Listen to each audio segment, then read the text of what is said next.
गैरसमज जनरली पाहण्यात येतो की डाएट म्हणजे फक्त वजन कमी करण्याचा एक सोपा मार्ग.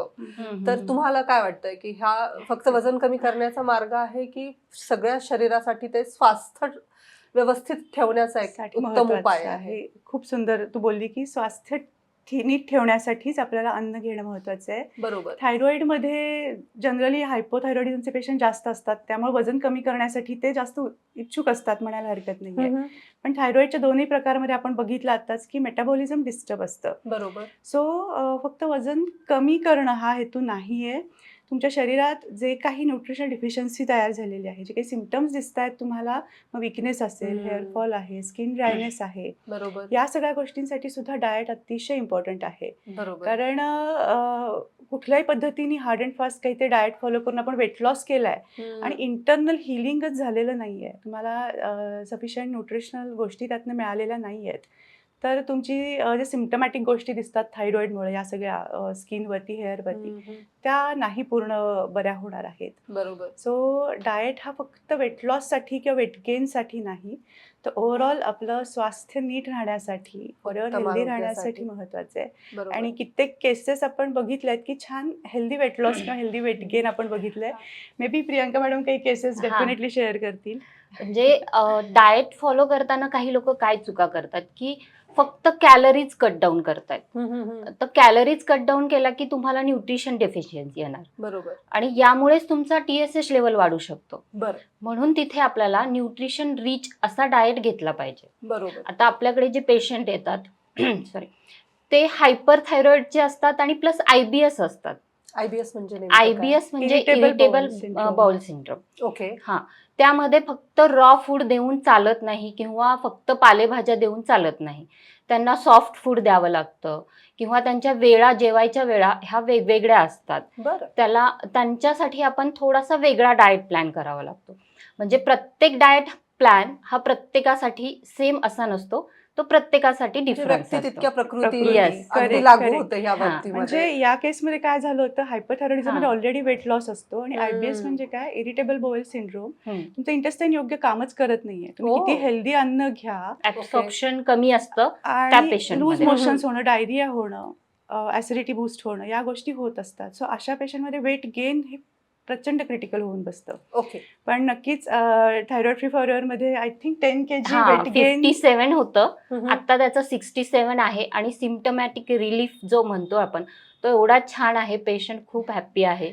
ओके. पर्सनलाइज गोष्टींकडे लक्ष दिलं डाएट वाईज. म्हणजे वेट कमी होतं म्हणून त्याला थोडंसं बाहेर फिरताना सुद्धा वाटायचं की वेट खूप कमी आहे, पण आता खूप हॅप्पी आहे पेशंट. अरे वा, क्या बात आहे. आणि वेट लॉस तर खूप केसेस आहेत. Weight loss healthy weight loss चेहऱ्यावर आनंद. अरे अगदी 12-15 किलो 18 किलो वेट लॉस झालेले पेशंट आहेत. एक महत्वाचा मुद्दा मला तुम्ही आता जसं सांगत होतात, उत्तम स्वास्थ्यासाठी डाएट, मला वाटतं अँटी एजिंग साठी सुद्धा खूपच महत्वाचं आहे अँटी एजिंग साठी. आणि त्याच्यात म्हणजे फायबर युक्त डाएट.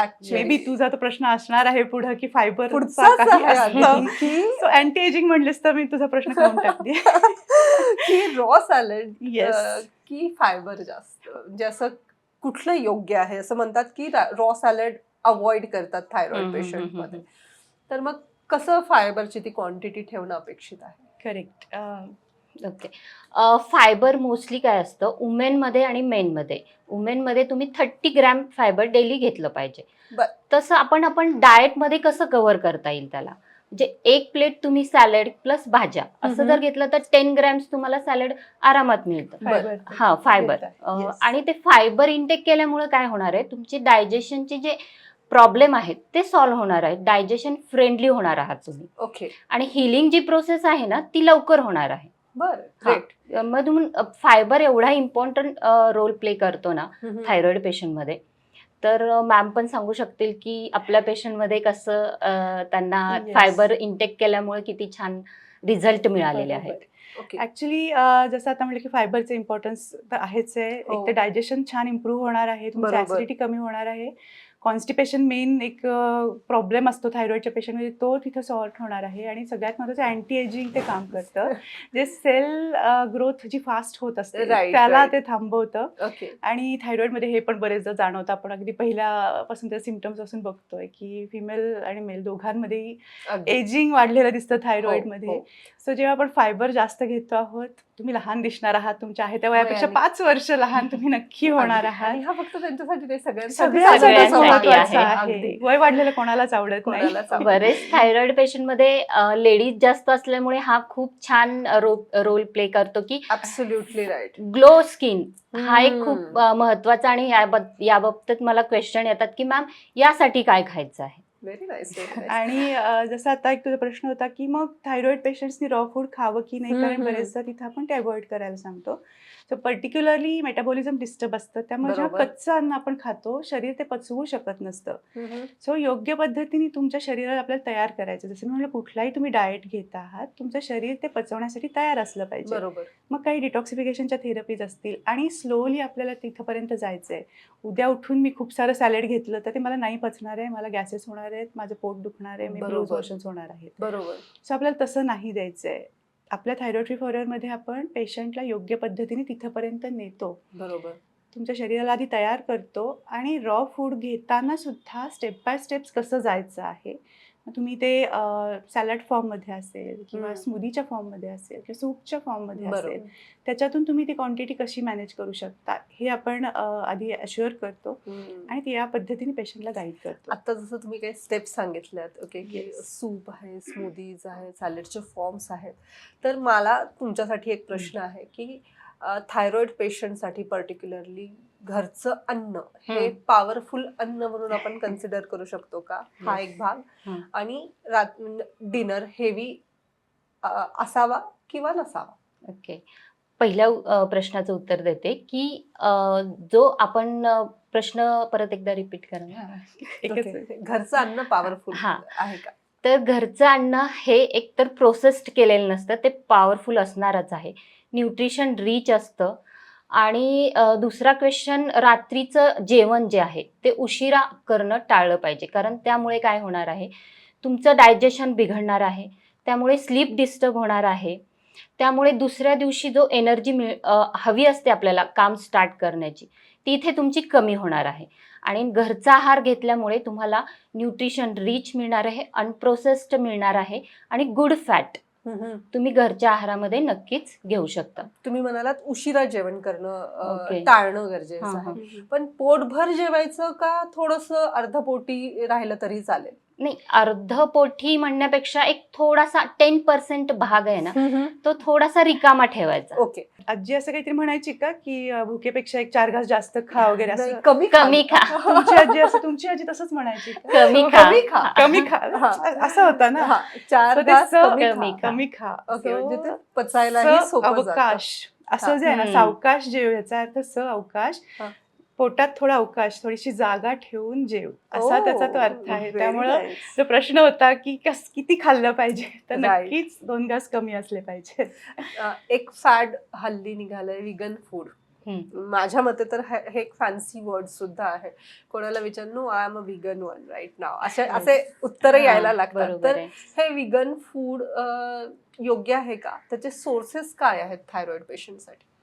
विगन फूड खूप जास्त चांगलं आहे आपल्या शरीरासाठी, कारण मानवी शरीर बनलंच आहे ते पचवण्यासाठी.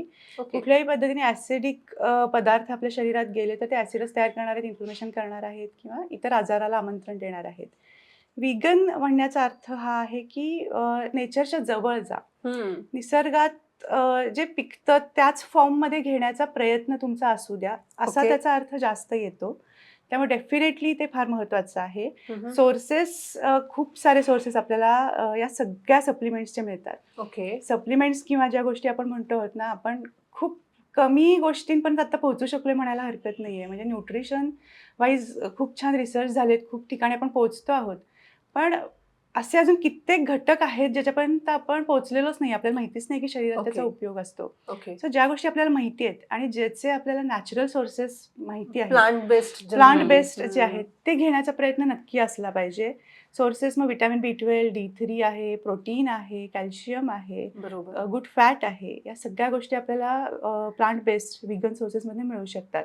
ओके. मॅडम नक्की त्याच्यामध्ये Yes, डिटेल नक्कीच. सांगू आता विगन फूड म्हटलं की पहिला प्रश्न असतो मी B12 कसा मॅच करायचा. पण असं नाहीये, आपल्याला प्लांट सोर्सेस मधनं सुद्धा आपण B12 मॅच करू शकतो. ओके. तर सोर्सेस आपण कोकोनट मिल्क सांगतो, आल्मंड मिल्क सांगतो, बरोबर. किंवा स्प्राउट्स सांगतो, आपण उकडलेली कडधान्य सांगतो. फ्रुट्स असे आहेत की त्याच्यातनं सुद्धा तुम्हाला काही B12 मिळू शकतं. ओके. तर आपण असं मॅच करू शकतो. आता प्रोटीन हे खूप आहे की सध्या माझं प्रोटीन कसं मॅच करायचं. हो. तर त्यासाठी तुम्हाला काही वेगळं ॲनिमल फूड घेतलंच पाहिजे असं काही नाही. तुम्ही 1 वाटी मखाना घेऊ शकता ओके. किंवा भाजलेले फुटाणे आहेत. हो. भाजलेले फुटाणे जरी तुम्ही 1 मुठभर जरी खाल्लं तर तुमचंही प्रोटीन छान, तुम्हाला 10 ग्रॅम प्रोटीन 1 वाटी फुटाण्यामध्ये मिळू शकतं भाजलेल्या. हो. किंवा अर्धी वाटी मखाना खाल्लं तर त्याच्यात 9 ग्रॅम प्रोटीन मिळतं तुम्हाला. बर. किंवा 1 वाटी स्प्राउटची खाल्ली तिथे तुमचं 10 ग्रॅम होतं. ओके. आणि असं प्रोटीन प्रत्येकाला सेम नसतं. प्रत्येक आता सिडेंटरी लाईफस्टाईल बरोबर. त्याच्यामध्ये प्रोटीन तुम्हाला कमी लागतं, कारण ते यूज पण झालं पाहिजे प्रोटीन. बरोबर. बरोबर. आपण आपल्या हाईटनुसार किंवा वेटनुसार जेवढं आपण प्रोटीन घेतोय ते यूज झालं पाहिजे. अगदी. नाही यूज झालं तर तिथे तुम्हाला किडनीला प्रॉब्लेम येणार आहे. बरोबर. म्हणून जेवढं आपल्याला प्लांट बेसमधनं प्रोटीन घ्यायचं आहे किंवा ते डायजेस्ट होणं खूप गरजेचं आहे. ओके. ऍब्सॉर्प्शन, आपण थायरॉइड पेशंटमध्ये म्हणतो की ऍब्सॉर्प्शन आपण आधी वाढवतो. ओके. हम्म. ग्रेट. आता तुम्ही एकदा न्यूट्रिशनच्या भागाबद्दल बोललो बोलत आपण. होतात. हो. तर मायक्रो न्यूट्रिएंट्स कसे मॅनेज करायचे याबद्दल तुम्ही काय सांगाल? सेलेनियम, आयर्न, पहिलं तर सांगते मायक्रो न्यूट्रियंट्स. सेलियम असेल, आयर्न असेल, झिंक असेल, हे खूप इम्पॉर्टंट रोल प्ले करतात आपल्या थायरॉइड पेशंटमध्ये. सेलेनियम मिळतं तुम्हाला 1 टेबलस्पून सनफ्लॉवर सीड्समध्ये, ओके. किंवा ब्राझील नट पण आहे, पण शक्यतो पेशंट म्हणतात मॅम ते खूप महाग आहे, ओके. ते मी घेऊ शकत नाही. Easily मग ते available होत नाही. मग ते तुम्ही ऑप्शन देऊ शकता का त्याच्यामध्ये? तर नक्कीच, कारण सनफ्लॉवर सीड्समध्ये सुद्धा तेवढंच सेलेनियम आहे. ओके. तुम्ही Walnut आहे. वॉलनट आहे, अक्रोड आहे. तर तुम्ही 1 टेबलस्पून रोस्ट करून जर घेतलं तर सेलेनियम नक्कीच मॅच करू शकता तुम्ही. आणि सोपा उपाय. हा, अगदी अगदी अगदीच. अगदी अवेलेबल होणार आपल्याला. अवेलेबल, सहज अवेलेबल होणारा Yes. उपाय आणि आहे. तसंच पंपकिन सीड्स, ओके. झिंक, तुम्ही जर झिंक तुम्हाला तुमच्या डाएटमध्ये हवं असेल तर पंपकिन सीड सुद्धा 1 टेबलस्पून रोस्ट करून तुम्ही डेली घेऊ शकता. ओके. ग्रेट. आता एक महत्वाचा प्रश्न, आवडीचा प्रश्न.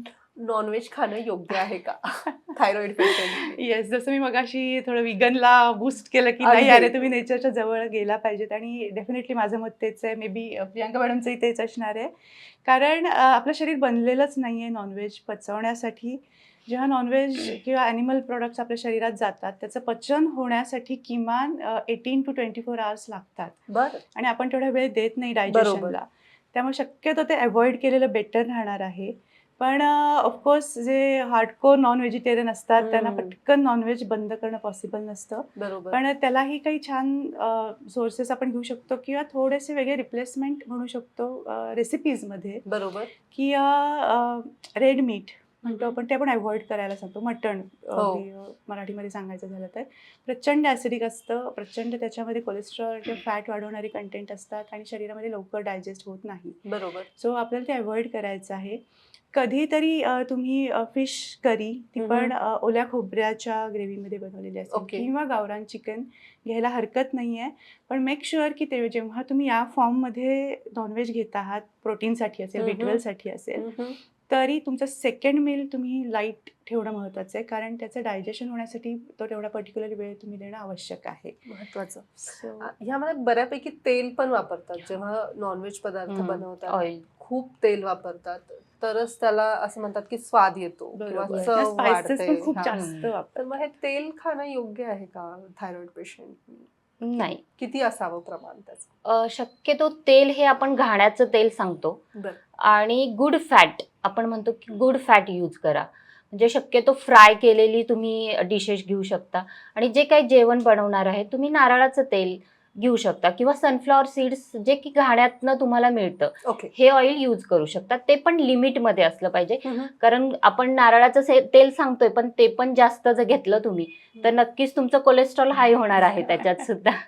कारण आपण बदाम पण सांगतोय, जर तुम्ही तिथे 4 बदाम लिमिटमध्ये घेतलं तर ते योग्य आहे, पण तिथे तुम्ही 10 बदाम खाताय ते कोलेस्ट्रॉल नक्कीच तुमचं तिथे वाढणार आहे. ह्यातनं मला काय जाणवते माहितीये का, की एखादी गोष्ट सुरू करताना त्याची सायंटिफिक माहिती असणं Yes. खूपच गरजेचं खूप आहे. गरजेचं आहे. अंधपणे IQ तुम्ही गोष्टींवर IQ जाऊ नका गोष्टींवर फक्त. जाऊन काही फायदा होणार नाहीये. नक्कीच. ओके.